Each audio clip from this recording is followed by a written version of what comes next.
এয়া আমাৰ মায়ে কাটি আছে কাঠফুলা আৰু মানে আজি গম পাইছে ভিডিঅ'টো কিহৰ ওপৰত হ'বলৈ কৈ আছে। আজি আমি মায়ে মই দুটাই মানে মিলি পিনে বনাম আৰু বনাব গৈ আছোঁ কাঠফুলাৰ ভাজি। আৰু আপোনালোকে ভিডিঅ'টো শেষলৈকে চাই থাকক, ভিডিঅ'টো ভাল লাগিব আপোনালোকৰ।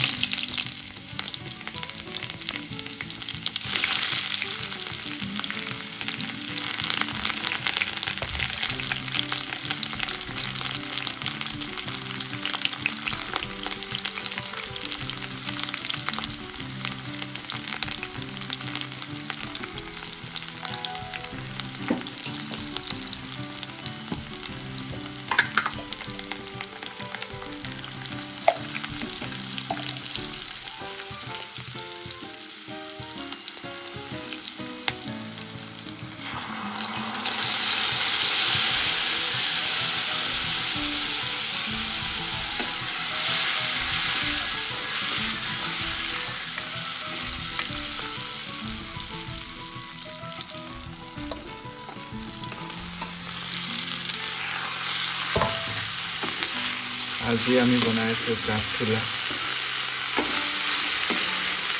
বহুত দিন কাঠফুলা খোৱা হোৱা নাছিলোঁ, প্ৰায় কেতিয়া খাইছিলোঁ পাহৰি আৰু মানে। তাৰপিছত আমি কাঠফুলাখিনি ধুনীয়াকৈ ভাজি ল'ম। আৰু এইখিনিতো কাঠফুলা কাঠৰ প্ৰিয় ক'বচোন বাৰু কমেণ্টত হ'ব। মোৰ কিন্তু কাঠফুলা খুব প্ৰিয়।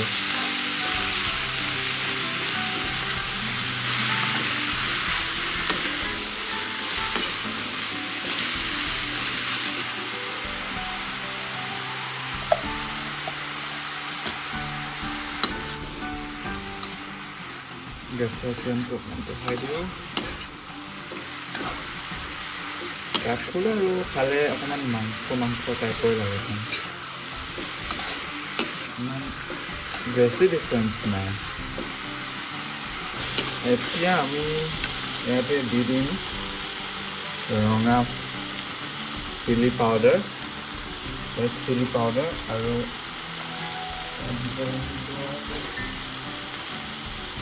মিট মছলা হৈ গ'ল। এইখিনি দি ভালদৰে মিক্স কৰি পাহৰি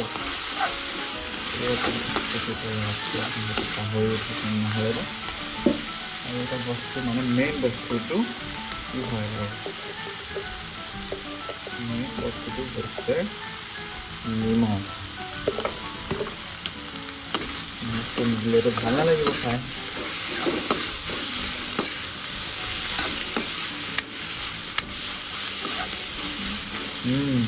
গোন্ধ কি ধুনীয়া হৈছে দেই। অলপ কেমেৰাটো কষ্ট কৰি দিম। ধুনীয়াকৈ মিহলি কৰি ল'লোঁ। Now it's time to add our tomato.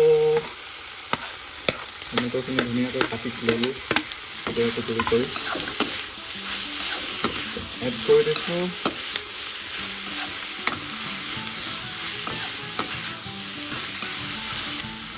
তাৰপিছত ঢাকনিখন মাৰি দিম। সিজি লওক অলপ দেৰি।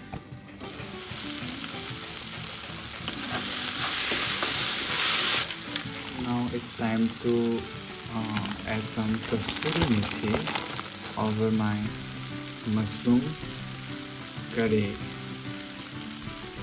Not too much, just a little down. Going to be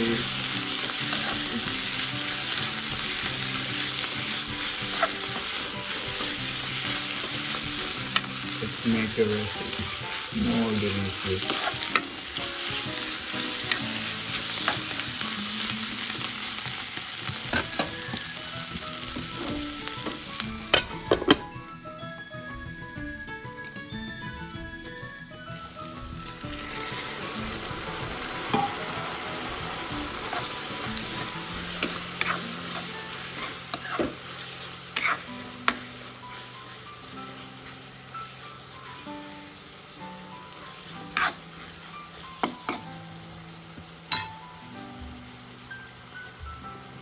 কাঠফুলাখিনি একেবাৰে কমি একেবাৰে সৰু কাঁহীখন একেবাৰে ফুল হৈ আছে, এতিয়া কমিয়ে গ'ল।